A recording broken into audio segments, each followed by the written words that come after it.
Hello everyone, you are welcome at Crazy for IAS.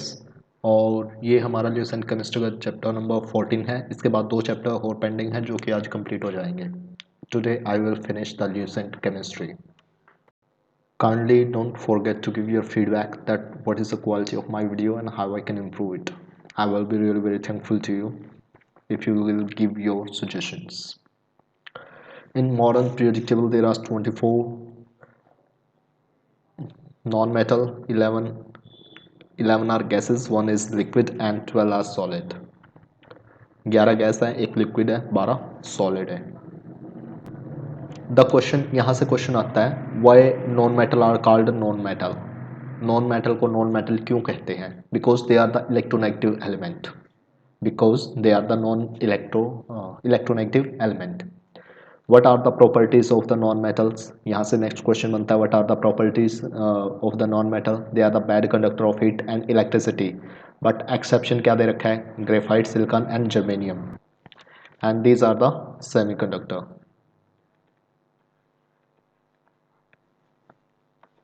Now next question यहाँ से आता है, how many isotope of the hydrogen? Hydrogen के कितने isotope है? तो हाइड्रोजन के 3 आइसोटोप हैं। पहला है प्रोटियम 1H1 प्रोटियम, दूसरा है 1H2 ड्यूटेरियम, तीसरा है tritium 1S3 and tritium is radio active element.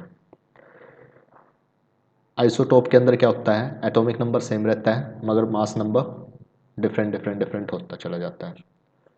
Protium has only one isotope in periodic table having 0 neutron. Protium के पास कोई न्यूट्रॉन नहीं है। एंड दिस इज द, ये यहाँ से फिर क्वेश्चन बनता है, protium is the only one isotope in periodic table having the 0 neutron। यहाँ से फिर क्वेश्चन बनता है, deuterium oxide is known as the heavy water. तो हैवी वाटर किसे बोलते हैं? जो ये ड्यूटीरियम है ना, this is also known as the deuterium oxide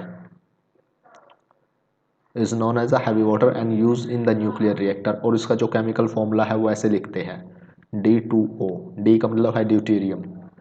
यहाँ से फिर आता है question, liquid hydrogen. Liquid hydrogen का यूज़ कहाँ किया जाता है? जो हम रॉकेट ऊपर भेजते हैं उसमें फ्यूल के रूप में लिक्विड हाइड्रोजन का। अगली लाइन के अंदर फिर एक क्वेश्चन दे रखा है हाइड्रोजन से related, range element. Which element is known as the range element and why? तो हाइड्रोजन को हम रेंज एलिमेंट बोलते हैं because it kept in group 1 and the group 7A। इसे हम ग्रुप ए के अंदर और ग्रुप 7A के अंदर, दोनों के अंदर रख सकते हैं। वाटर, वाटर हार्ड वाटर क्या होता है? सिंपल सी डेफिनेशन आ जाती है कि जो सोप के साथ कम झाग बनाता है वो हार्ड वाटर होता है, जो ज़्यादा झाग बनाता है वो सॉफ्ट वाटर होता है। हार्ड वाटर वाई, या इसके अंदर फिर क्वेश्चन बनता है वो कौन कौन से इम्प्योरिटीज़ या कौन कौन से एलिमेंट है जिसकी वजह से वाटर हार्ड हो जाता है? तो due to the presence of bicarbonate, chloride, sulphate of calcium and magnesium. अब यहाँ पे आता है नेक्स्ट क्वेश्चन, टेम्परेरी हार्डनेस कौन से एलिमेंट की वजह से होती है? टेम्परेरी जो हार्डनेस है वो बाइकार्बोनेट की वजह से होती है ऑफ कैल्शियम एंड मैग्नीशियम। और जो परमानेंट हार्डनेस है, permanent hardness is due to the presence of chloride and sulphates of calcium and magnesium. Calcium और मैग्नीशियम के सल्फेट की वजह से जो होती है वो होती है permanent hardness. Temporary hardness, temporary hardness is removed by boiling and by Clark method. और जो कि हार्ड परमानेंट हार्डनेस है उसको हम सोडा Na2CO3 प्रोसेस से हटाते हैं। ये सारी सारी लाइनें यहाँ पे एक क्वेश्चन दे रखी हैं। These are the question. Permanent hardness is also removed by the permutit process. Permanent hardness को हम दो प्रोसेस से रिमूव कर सकते हैं, एक सोडा एस की प्रोसेस से और दूसरा है हमारे पास परम्यूटेट प्रोसेस इन आइस। अब यहाँ फिर एक क्वेश्चन बनता है, why ice has a less density than water. जो आइस की डेंसिटी है वो वाटर से कम क्यों होती है? In ice every molecule of H2O is associated with 4 other H2O molecule. जो एक H2O है वो 4 अलग से H2O के साथ बॉन्ड बनाता है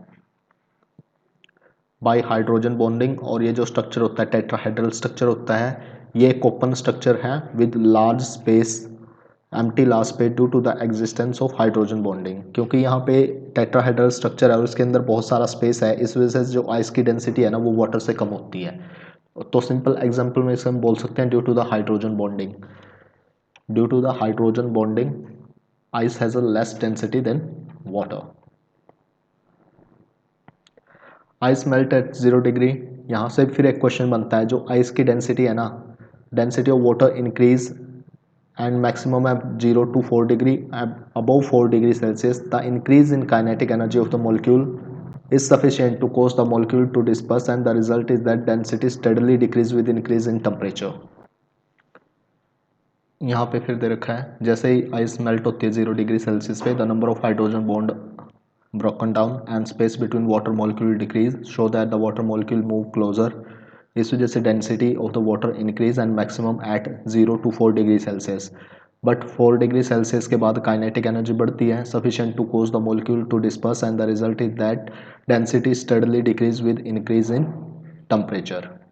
जैसे जैसे टेम्परेचर बढ़ता जाता है डेंसिटी कम होती चली जाती है। नेक्स्ट आगे देखा है isotope of oxygen 8O16, 8O17, 8O18। और ozone is an allotrope of oxygen.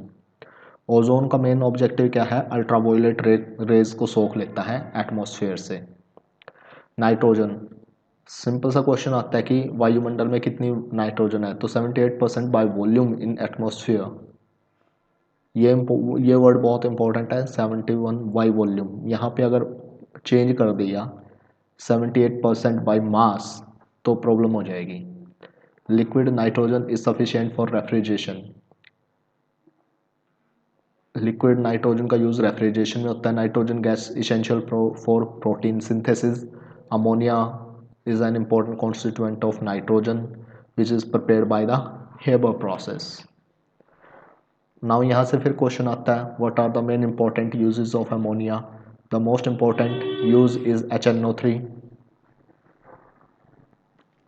Next सबसे ज़्यादा यूज़ है वो यूज़ है एज अ फर्टिलाइज़र। यूरिया में, अमोनियम सल्फेट में अमोनिया का यूज़ होता है।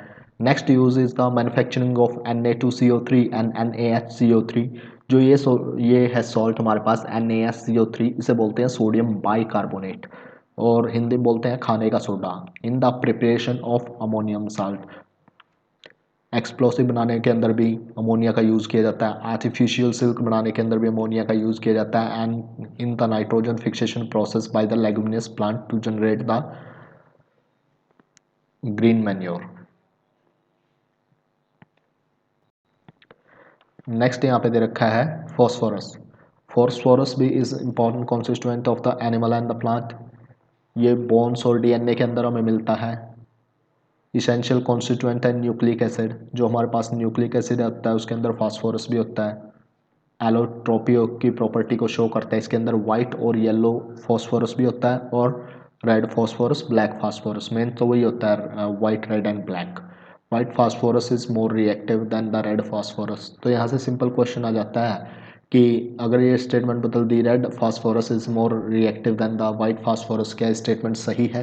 तो ये स्टेटमेंट गलत हो जाएगी, because white phosphorus is more reactive than the red phosphorus. Sulfur dioxide SO2, sulfur dioxide act as a bleaching agent due to its reducing nature and the bleaching in the presence of moisture। SO2 plus 2H2O, H2SO4 plus 2 hydrogen, colored matter plus H। तो इसे colourless water बोल लेंगे और bleach हो जाएगा ये। The bleaching by SO2 is temporary। The bleaching by SO2 is temporary while the bleach article is exposed to air, it regain its original color। यहाँ पे क्वेश्चन आ सकता है यहाँ से भी, that the bleaching action of SO2 is permanent. Halogen 17th group element है। Use of fluorine in the preparation of UF6 and SF6 for energy production and as a dielectric constant respectively. By using HF chlorofluorocarbon compound and poly tetrafluoroethylene are synthesized. जो freon है वो किसका नाम है? Chlorofluorocarbon को freons भी बोलते हैं। इसको रेफ्रिजरेशन के अंदर यूज़ कर देते हैं, जिसको भी बैन किया हुआ है। Non stick utensils made up of Teflon. Chlorine से PVC बनाने के लिए यूज़ किया जाता है। इंसेक्टिसाइड बनाने के लिए यूज़ किया जाता है। हर्बिसाइड बनाने में यूज़ किया जाता है। Chlorine also act as a bleaching agent and the bleaching action is due to oxidation. Cl2H2O ये 2HClO बना देगा. कलरलेस सब्सटेंस प्लस ऑक्सीजन ये कलरलेस प्रोडक्ट बना देगा, यानी ये ऑब्जेक्ट ब्लीच हो जाएगा. तो सिंपल क्वेश्चन ये भी आता है कि what is bleaching. Bleaching is to remove the colour of an object. किसी भी ऑब्जेक्ट का अगर हम कलर लगा देते हैं, हटा देते हैं, तो उसे ब्लीचिंग बोलते हैं. The bleaching action of a chlorine is permanent. The colour of bleached article can not be restored. It acts as a bleaching agent for vegetable and organic matter. Bromine is used in ethylene bromide synthesis, which is mixed with leaded petrol in the preparation of AgBr, which is used in photography. Inert gas, it belongs to 18th group of Pt. Helium, neon, argon, krypton, xenon, radon. Except radon, all inert gas are present in atmosphere. Argon is used in arc welding and electric bulb. Helium is light and non-flammable, so used in balloon, weather indicator, etc. Neon is used in discharge tube, glow light. यहाँ जो है, यहाँ हमारा एक important question है कि except radon all inert gas are present in the atmosphere. लेकिन अगर वो इस लाइन को काट दें कि all inert gas are present in atmosphere, क्या स्टेटमेंट सही हो जाएगी? तो ये स्टेटमेंट गलत हो जाएगी. तो एक्सेप्ट रेडॉन इसको छोड़ करके बाकी सारी ये एटमॉस्फेयर में मिलती है हमें.